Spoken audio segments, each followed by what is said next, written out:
We're looking down on Capitol Hill tonight as an FBI investigation puts the spotlight on dark money secretly poured into elections from anonymous sources. And now an exclusive News Channel 5 investigation led by Chief Investigative Reporter Phil Williams has uncovered new evidence that state regulators ignored warning signs about the problem. The FBI hasn't revealed exactly what it's investigating, but by looking at the players involved, suspicions have focused on an issue that we first raised last summer. To me, it comes down to making sure that elections aren't simply being bought. Questions about shadow money on Tennessee's Capitol Hill has surfaced months before the FBI raid on a group of Republican lawmakers and staff members.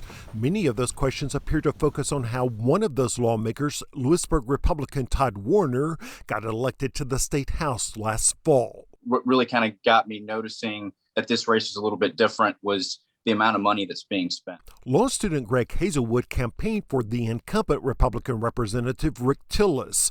What he saw from challenger Todd Warner's campaign made him suspicious. But this guy was buying billboards, the sides of semi trucks, and painting them with his campaign slogans and stuff. I mean, I've never seen that amount of money spent in that district, right? And then to hear that he had previously filed for bankruptcy. Do we have a quorum? We have a quorum. But when Hazelwood filed a pair of complaints with the Tennessee Registry of Election Finance, the state agency that's supposed to police campaign spending, I think we should dismiss them.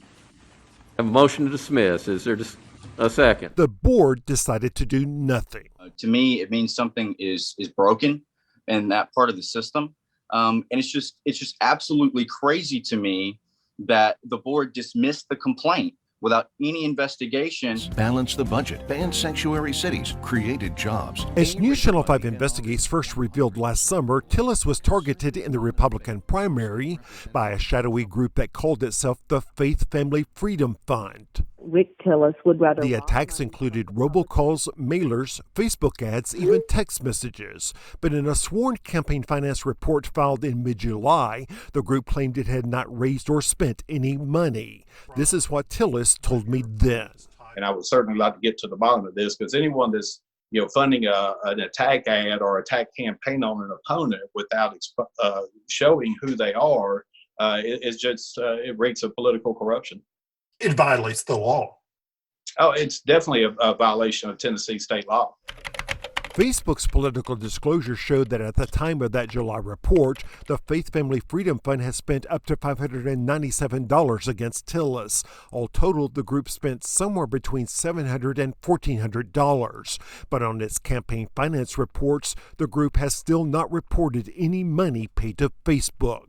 There's been no investigation, no proof. Yet the Registry of Election Finance never even bothered to look at that discrepancy. From your perspective, how difficult would that have been for them to figure out? It would have taken them 5 minutes. Honestly, they would. Off-camera registry officials suggested the outcome might have been different if Hazelwood had come to the meeting to argue his case. And registry officials essentially told me, well, you didn't show up to prosecute the case, so they dismissed it. Why would you put the burden on just an average Joe who thinks something fishy's going on to prosecute one of these cases? That is absolutely out of this world insane. That doesn't make any sense at all. They're the professionals. They're the ones that the taxpayers are paying to do this. And I say, do your job.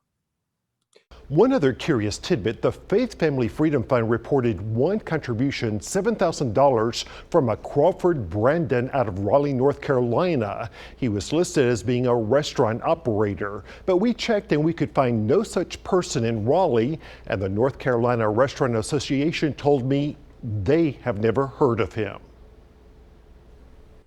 Thanks, Phil. The Faith Family Freedom Fund was registered in the name of a young woman out of Utah, and we have repeatedly tried to reach her, but she has never called back.